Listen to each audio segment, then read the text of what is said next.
जगन्नाथ, पांडवों चारों भाई एक सरोवर निकट में मोहग्रस्त पड़े हुए थे। ढूंढते हुए युधिष्ठिर महाराज सरोवर निकट में जा पहुंचे। युधिष्ठिर महाराज जाने के बाद जब धर्मवक यक्षराज एक सवाल किए, हे युधिष्ठिर महाराज, मैं जानता हूं तुम धर्म को मानते हो और धार्मिक राजा का नाम है, इसलिए धर्मराज। मैं कुछ सवाल पूछूंगा, अगर इसका जवाब तुम सही देगा तो इसी सरोवर से तुम पानी लेके जा सकते हो, नहीं तो तुम्हारा चारों भाई जैसे मेरा कहने माने नहीं और जबरदस्ती पानी लेने की कोशिश किए, वो मोहग्रस्त पड़े हुए हैं, आपका हालत ऐसे ही होगा। तो धर्मराज युधिष्ठिर बड़ा इच्छुक मन से बोले, हे महात्मन, आपको जो पूछना बेझिझक मेरे से पूछ सकते हो, आपका जवाब देने को मैं प्रयास करूंगा। तो बहुत सारे सवाल था, उसमें से एक था, इस संसार में सुखी कौन है, और एक सवाल था, इस संसार में आश्चर्य क्या है। तो धर्मराज युधिष्ठिर थोड़े टाइम सोचे और बोले, हे महाराज यक्षराज, अहनि अहनि भूतानि गच्छन्ति जम मंदिरम शेषे जीवितुम इच्छति किम आश्चर्यमतवम।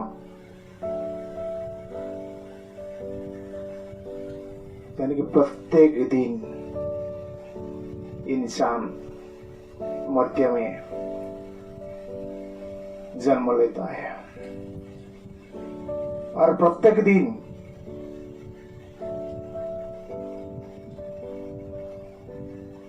मरता भी है।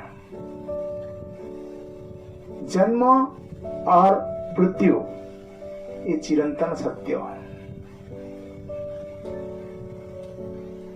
जावत जन्मं तावत मरणं पुनरपि जननी जठरे शयनम। जैसे जन्म ऐसे मृत्यु, एक कोयन का हेड एंड टेल। ये जन्म और मृत्यु चिरंतन सत्य ये जानने के बावजूद ये इंसान है, मेरा मेरा क्यों कहता है, मैं क्यों करता है। यही सबसे आश्चर्य। ध्यान रखिए मेरे सज्जन,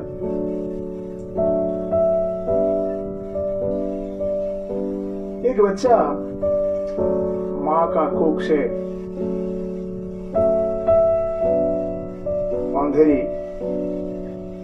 गर्भ में रहने के बाद जो पहला बाहर का आलोक देखता है जिस दिन, उसी दिन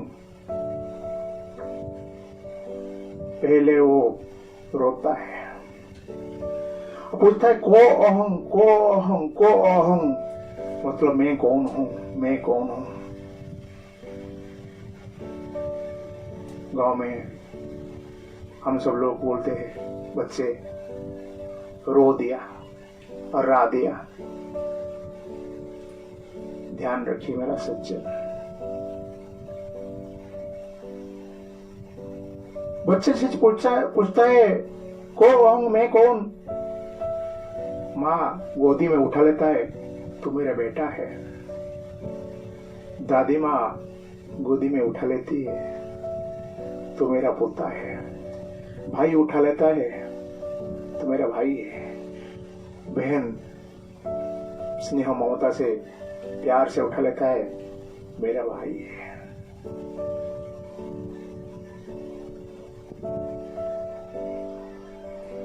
और संपर्क जोड़ देते हैं। लेकिन यह बच्चा जन्म हुआ होने के बाद पहले जो आवाज दिया उसको हम बोलते राह दिया।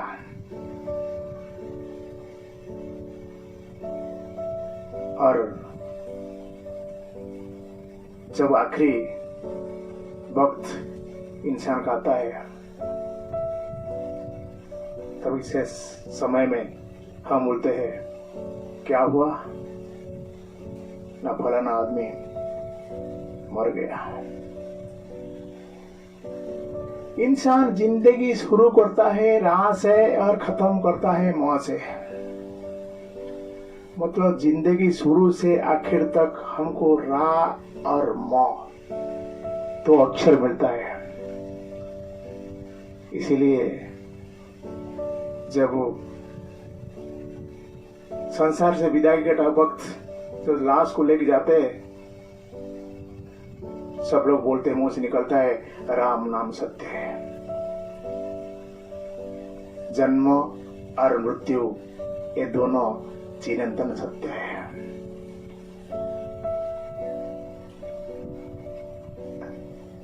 बच्चा जब जन्म लिया तो धीरे धीरे बड़ा होता है, हंसता है, मुस्कुराता है, खेलता है, कूदता है, कोई भी बुलाता है जाता है, कुछ भी देते हो खिला दो खाता है, बहुत लाड प्यार से रहता है। ना छंद, ना कपट, ना छील, ना मोह, ना माया, कुछ उसका शरीर में नहीं रहता है, उसका मन में कुछ भी नहीं रहता है। उसका शरीर में तब तक भगवान आस्था बना के रहते हैं। क्योंकि भगवान कहते निर्मल मन जन सो मोहि पावा, मोहि कपट छल छिद्र न पावा। जिसका मन पवित्र है, जिसका मन में छंद नहीं, छल नहीं, कपट नहीं है,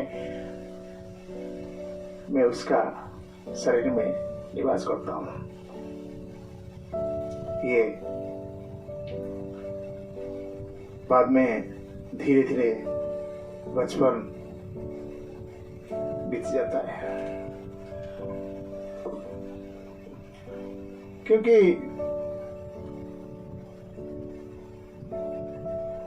बचपन बीता आई जवानी, हुए निशा में चोर। इस सुंदर काया को तूने काहे किया करूर। गुंडागर्दी में निकल गई पूरी जिंदगी, गुंडागर्दी में निकल गई पूरी जिंदगी। पूरी जिंदगी रे भैया पूरी जिंदगी, गुंडागर्दी में निकल गई पूरी जिंदगी। जवानी प्रवेश करता है, हम मोह में घुस जाते हैं। क्योंकि लाळयत पंचवर्षाणि दर्शवर्षाणि ताळयत, प्राप्तेषु 16 वर्ष पुत्र मित्र बदाचरेत। बच्चे को 5 साल तक बहुत प्यार से लालन पालन किया जाता है। 5 साल से 10 साल तक बच्चे को थोड़ा पढ़ाई के लिए और सही रास्ता दिखाने के लिए थोड़ा प्रेशर, डांट, चिल्लाना, डरावना ये थोड़ा दिखाते हैं, क्योंकि थोड़ा ताड़न दिया जाता है। और जैसे प्राप्तेषु 16 वर्ष पुत्र मित्र बदाचरेत, जैसे 16 साल क्रॉस होता है, बच्चे के साथ में मित्र भाव शुरू करना जरूरी है। बच्चे आपका मित्र बन जाता है। उसको आप कुछ भी बोलो, टेढ़ा मेढ़ा, वो पसंद नहीं करता है। प्यार से समझाओ, समझ जाते हैं। इसलिए बाद में बचपन गया, आया जवानी। जवानी के बाद क्या आता है? बुढ़ापा। निर्धन और भूखे कुत्ते ना, निर्धन और भूखे कुत्तों ने कभी न दिया दान। पाप कमाया, आंख दिखाया और दिखाया शान। निंदा चुगली में निकल गई पूरी जिंदगी, निंदा चुगली में निकल गई पूरी जिंदगी। पूरी जिंदगी रे भैया, पूरी जिंदगी, निंदा चुगली में निकल गई पूरी जिंदगी। जवानी के बाद बुढ़ापा आया। बुढ़ापा के बाद और कुछ नहीं आता है। नो इनकमिंग, ओनली सिर्फ आउटगोइंग कॉल। और मैसेज भी आता है, कान का नीचे बाल पकता है। जैसे वार्धक्य, बुढ़ापा शुरू होता है, उधर से मैसेज मिलता है, सिग्नल मिलता है, कान का नीचे बाल पकने लगता है।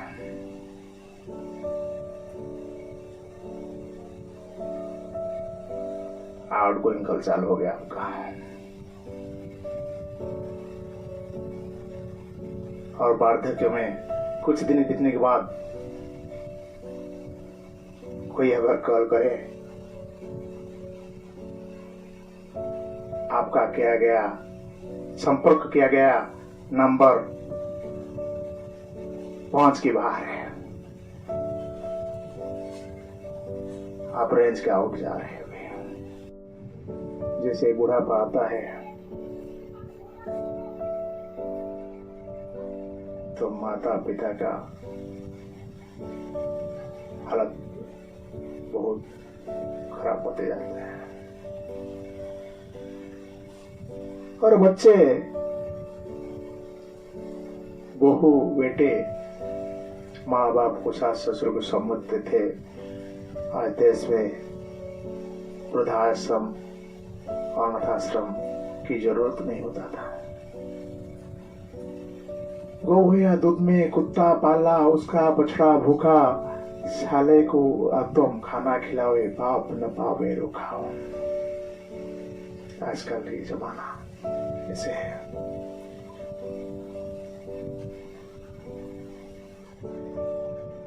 गाय का बच्चा पीने के लिए दूध नहीं है, उसको निकाली कुत्ते को दिया जाता है।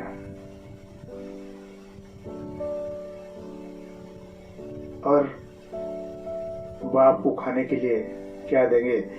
साला साली आए तो उनके लिए बहुत प्रकार व्यंजन परोसा जाता है। समझते नहीं, आजकल के बच्चे समझते नहीं माँ बाप क्या होते हैं।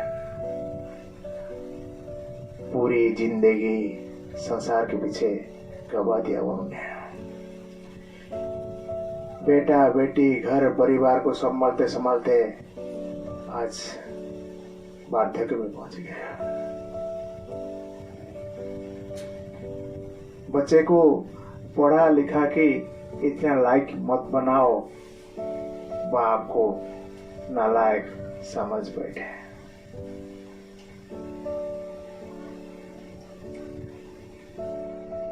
वार्धक्य के बाद हमको तो जाना रहता है, जिधर से आए थे उधर ही जाना ही पड़ेगा। केही रही नहीं रहिबे नहीं ये भव रंग भूमि तले, सर्वे निज निज अभिनय सारी बाहुड़िबे काल बड़े। सब लोग को एक ना एक दिन जाना पड़ेगा। हम लोग रंगमंच है, दुनिया रंगमंच है, हम अभिनेता है। हमारा अभिनय खत्म होगा, हमको एक ना एक दिन जाना पड़ेगा। भागवत में कहे मर्त्य मंडले देह वही देवता हेले भी मरोही। ये मर्त्य में जो पैदा हुआ वो भगवान क्यों ना हो, उनको भी जाना पड़ेगा। राम भगवान गए और कृष्ण भगवान गए, आपको भी जाना पड़ेगा। तू एक मुसाफिर है, ये सराय पानी है, 4 रोज की मेहमा तेरी जिंदगानी है। हमारा जिंदगी 4 रोज का है। मौत सबका आना है, कौन इससे छोटा है, तू फना नहीं है, ये ख्याल छोटा है। सबको मौत आनी है।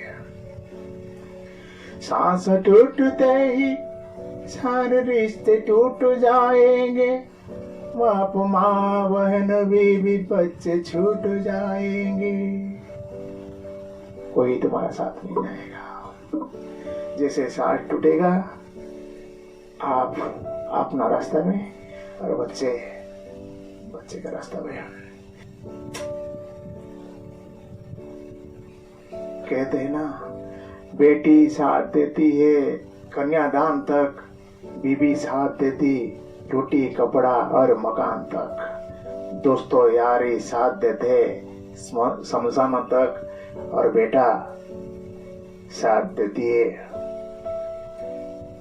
अग्निदान तक। वहां से कोई नहीं आगे जाता है। ध्यान रखिए सज्जन।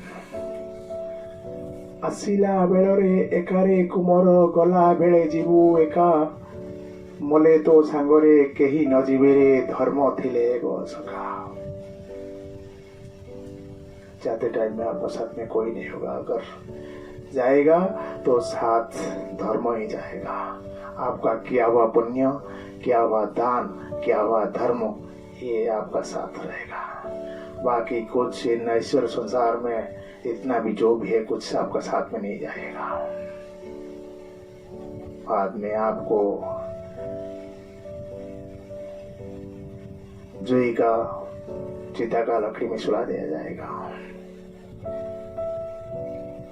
जीते लकड़ी मरते भी लकड़ी, देख तमाशा लकड़ी का, उड़ गया पंखी रह गया काया, बिस्तर बिछाया लकड़ी का।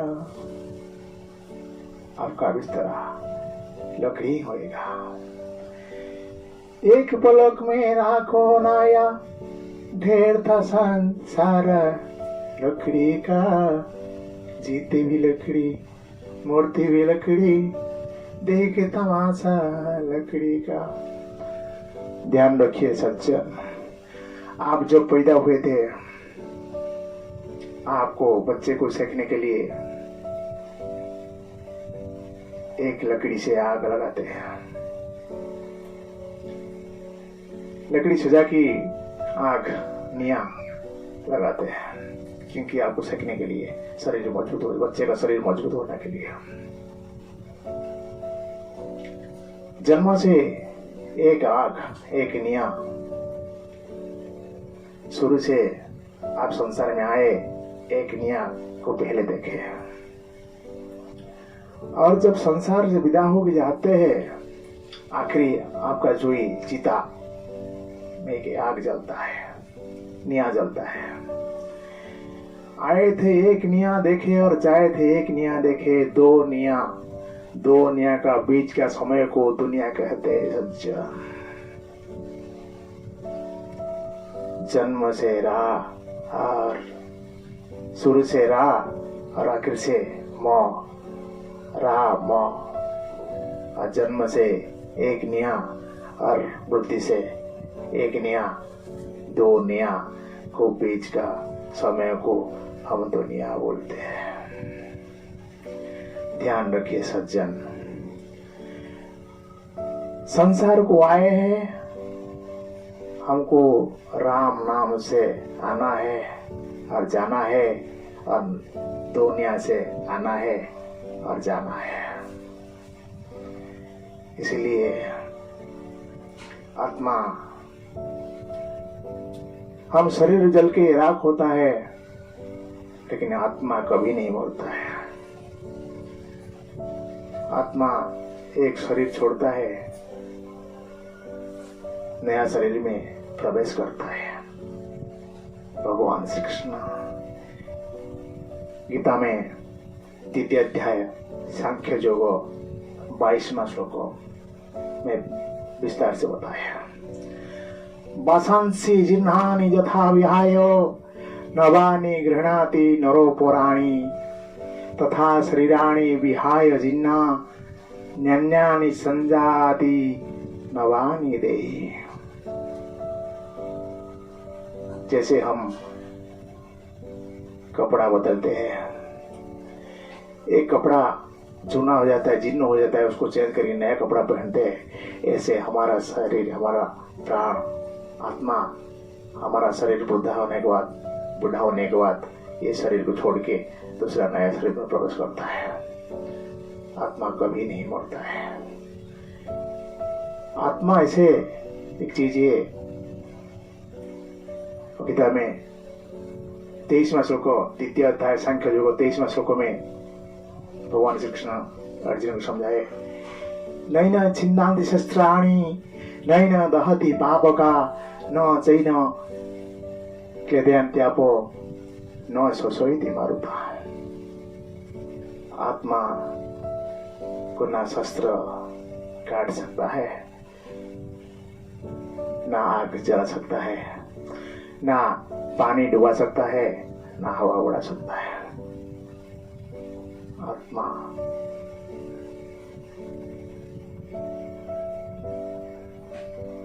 जैसे शरीर मरता है, ये आत्मा दूसरा घट में प्रवेश करता है।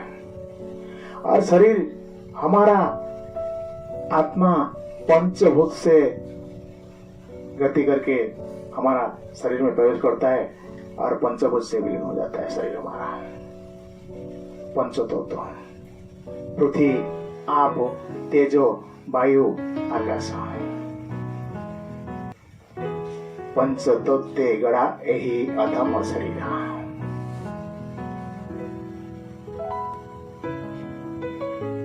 ध्यान रखे सच्चा।